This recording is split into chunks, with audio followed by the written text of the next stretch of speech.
আপনি কি জানেন আপনার ইমো অ্যাকাউন্ট যেকোনো সময় হ্যাক হয়ে যেতে পারে শুধু একটি ভুলের কারণে? ইমো অ্যাপে সিকিউরিটি অ্যান্ড প্রাইভেসি নামে একটা অপশন আছে যেটা অনেকেই ঠিকভাবে ব্যবহার করেন না।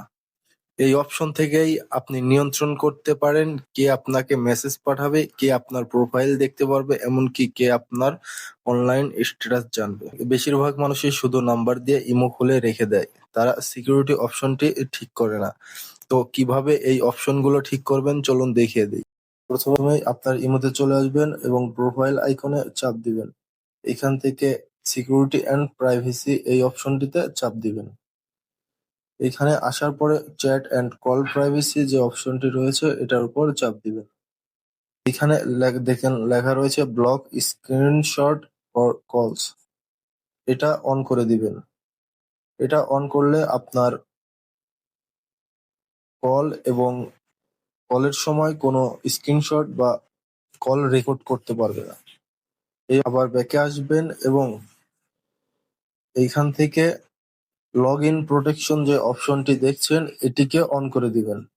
এইখানে আমাদের সবারই বেসিক প্রোটেকশন এই অপশনটি অন করা থাকে।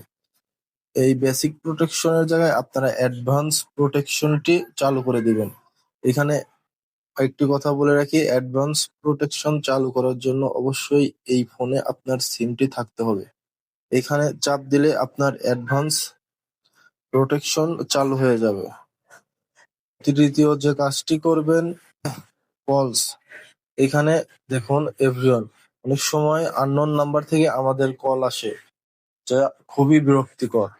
এজন্য আপনারা যে কাজটি করবেন, মাই কন্টাক্ট এই অপশনটি সিলেক্ট করে দিবেন। এইখানে এটি সিলেক্ট করলে আপনার সেভ করা নাম্বার ছাড়া অন্য কেউ ফোন করতে পারবে না। এখানে আরেকটি অপশন হচ্ছে পাসকোড লক। এখানে এই অপশনটি দিয়ে আপনারা আপনাদের ইমোতে পাসওয়ার্ড সেট করতে পারবেন। এই পাসওয়ার্ড সেট করলে আপনার ইমো যদি হ্যাক হয়ে যায় এই পাসওয়ার্ড ছাড়া সে ইমোতে ঢুকতে পারবে না। তো এটাকে এনেবল করে দিবেন। এখানে চাপ দিয়ে এনেবল করে দিবেন। আপনারা এটা সেট করার পরে আপনাদের পাসওয়ার্ড ছাড়া আপনার চ্যাট পেজ ওপেন হবে না।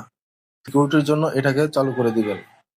এই অপশনগুলো চালু করলে আপনার ইমো কখনোই হ্যাক হবে না। তাই দেরি না করে এখনই আপনার ইমোর সিকিউরিটি অ্যান্ড প্রাইভেসি ঠিক করে নিন। আর ভিডিওটা শেয়ার করুন যেন সবাই নিরাপদে থাকে।